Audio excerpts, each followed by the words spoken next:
So my name is Sean Patterson. I play in a band called Oakridge Ave here in Kingston.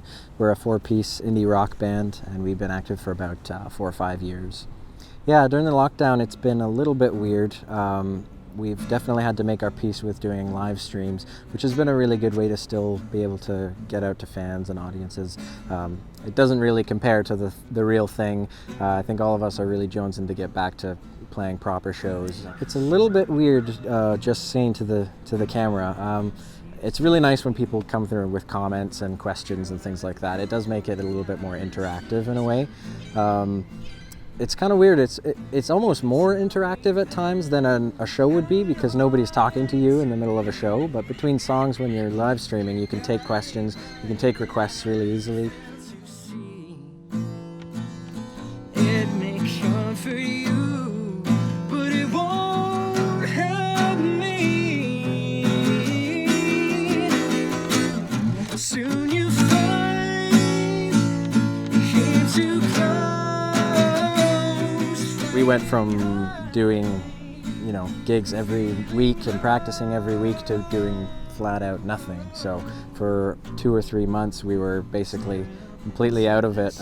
We did a lot of writing independently to try and come back with some new stuff when we're able to play again, but it really took the wind out of our sails for a while. That we still actually ended up putting out an album as well, which we were really worried about because it ended up being right smack in the middle of everything going on that we'd planned to put this out, and we just decided it had already waited too long. Our new album is called Endless Nights. It's a 10-track rock album. We recorded it with Ian Blurton in Toronto at Pro Gold Studios. And one of the big things we wanted to do was put it out on vinyl, which takes a lot of work and a lot of time and effort, but we finally made that happen. The Kingston music scene has been quite supportive already.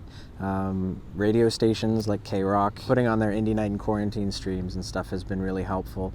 It gets a lot of extra eyes, new fans on those streams, which is really cool. I don't think anyone really knows the magic formula to make it work the same way that it would under regular circumstances. So.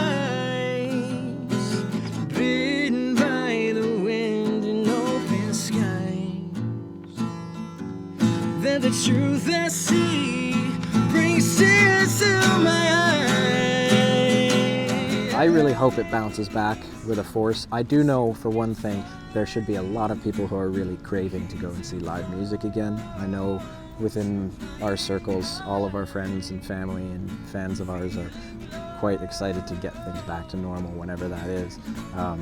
But I don't really know how it's going to change things like touring and how long it's going to be. I can only say that I hope it bounces back.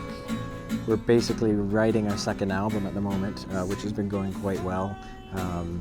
As the restrictions have eased up a little bit, we've been able to practice as a band again, which made a really big difference. I guess I would just say to anybody who really loves and appreciates their local music scene to just consider, I know money's tight for everybody, it's going to be a pretty tumultuous time clawing our way out of this, but if you have a family member or a friend in the arts, the best way you can support them is to share their stuff around.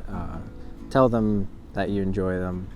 Hug a musician, metaphorically speaking. Well, thanks for doing this, for one thing. Really appreciate it. I've been Sean from Oakridge Ave. Feel free to check us out and check out every other fantastic artist in this city, because we are definitely not short of them and they all need your help. So